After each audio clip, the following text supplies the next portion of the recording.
तो चलते हैं बिहार पुलिस में आए हुए जितने भी हवलदार का जो 10 जून को पेपर हुआ, जितने भी मैथ है आज मैं जिसका सबका सलूशन कर दूंगा। ठीक है।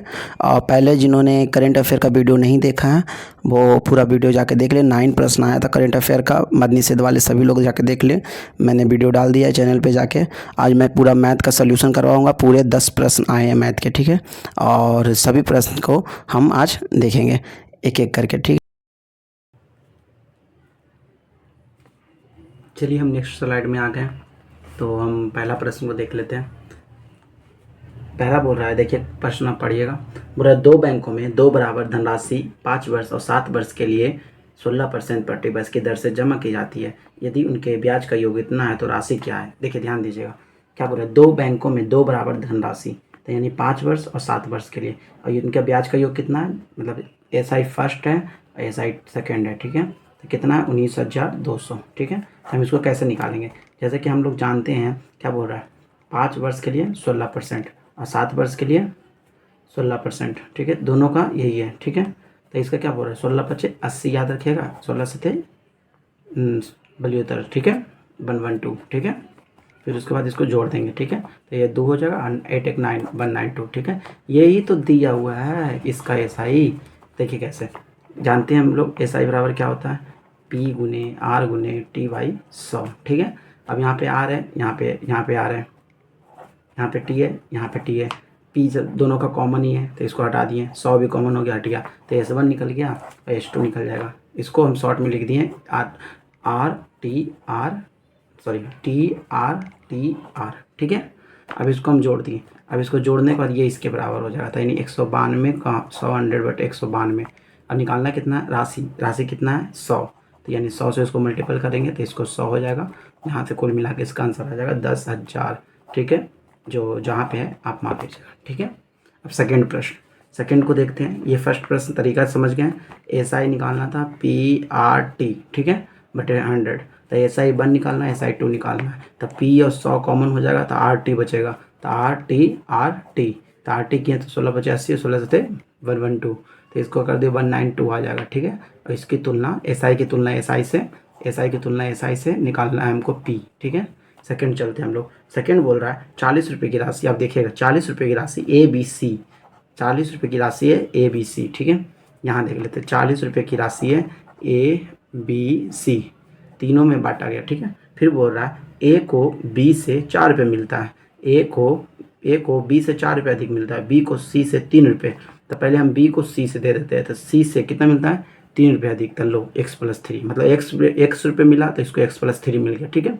अब A को बोल रहा है B से 4 रुपये अधिक मिलता है, तो B से 4 रुपये अधिक यानी कि 3 रुपये तो पहले ही था, इसको 4 रुपये अधिक मिलेगा, तो x+7 हो जाएगा, x+7 हो जाएगा। तो यानी ABC, तो क्या A+B+C को हम तीनों को बांट सकते हैं 40 रुपये में। ठीक है। तो यहाँ पे A का मान कितना है, x+7, B का मान कितना है, x+3, C का मान कितना है, x, तो कुल मिला के कितना हो जाएगा 40। तो 1 2 3 यानी 3x बराबर 7 3 10, तो 40 में से 10 गया 30, तो x बराबर 10, x बराबर कितना आ जाएगा 10, x बराबर कितना आ जाएगा 10।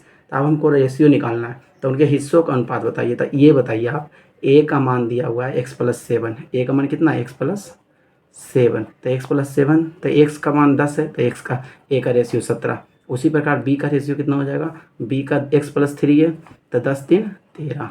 उसी प्रकार C का रेशियो x है, x, यानी हमारा आंसर 17 3 10 हो जाएगा। इसे आप नहीं भी बना सकते थे, ऑप्शन से भी इसको टिक आउट कर सकते थे, क्योंकि एक ही ऑप्शन दिया हुआ था उसमें, ऑप्शन नंबर C, 17 3 मतलब 20 और 20 10 30 और 40, जिसका योग कितना हो रहा था 40। आप इसको ऑप्शन से भी टिक आउट कर सकते थे। ठीक है। चलते हैं अब नेक्स्ट प्रश्न की ओर। ठीक है।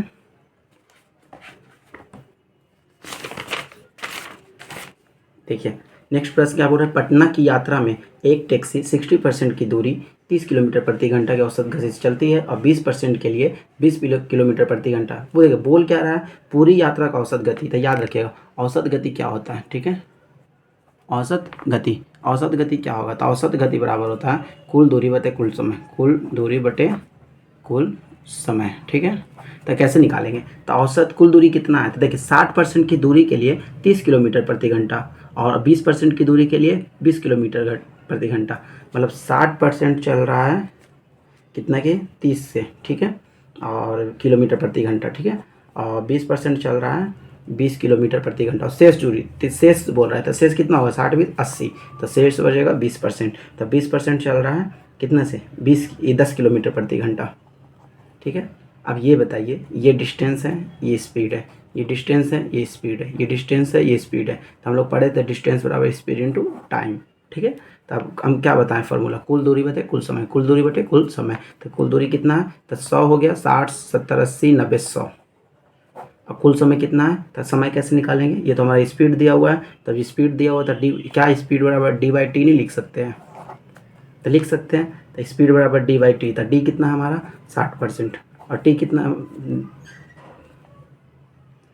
सॉरी टी बराबर इस d/s, ठीक है।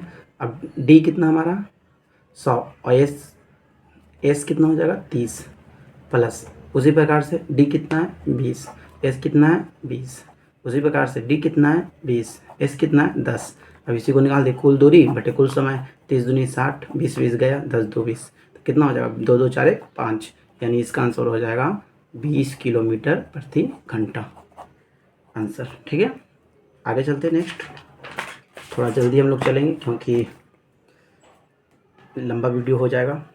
फिर बोल रहे देखिए 4 सदस्यों वाले एक परिवार की औसत आयु 52 वर्ष है, मतलब यहाँ पे 4 मेंबर है, मेंबर, ठीक है, जिसका औसत कितना है 52%, जिसका औसत कितना है 52%, ठीक है, जिसमें से 4 मेंबर का औसत 52 वर्ष है, ठीक है, 4 मेंबर का औसत कितना है 52 वर्ष। तब बोल रहा है ना, दिए गए कथनों को विचार की जो सही संकल्प चुनिए, तो मतलब सही कौन कौन है ये बताना है, ठीक है, तो सही कौन है हम लोग देखते हैं। पहला कथन बोल रहा है 4 वर्ष बाद परिवार की औसत आयु 56 वर्ष होगी, तो देख लेते हैं होगी कि नहीं होगी, तो देखिए 4 वर्ष बाद परिवार की औसत आयु 56 वर्ष होगी, तो 4 वर्ष बाद, ये तो वर्तमान दिया हुआ है तो वर्तमान को पहले निकाल लेते हैं, ये तो औसत है, तो 52 गुने 4, तो 4 दूनी 8 5 के 20, मतलब 208 है, ठीक है, सभी का मतलब आयु, सदस्य की आयु, ठीक है, लेकिन 4 वर्ष वो बाद हो रहा है, तो 4 वर्ष बाद में हम लोग क्या करेंगे 4 वर्ष बाद में प्लस 4 वर्ष बाद, तो 4 वर्ष बाद में हम लोग क्या करेंगे 208 में 4 वर्ष बाद ना बोल रहा है, तो 4 मेंबर है, तो 4 चौके 16, याद रखिएगा, इस लोग का वर्तमान आयु मतलब 4 वर्ष बाद की आयु निकलेगा, 4 प्लस 4 सब में बढ़ना है, लेकिन 4 मेंबर है तो 4 चौके 16, तो कितना हो जाएगा 224, ठीक है।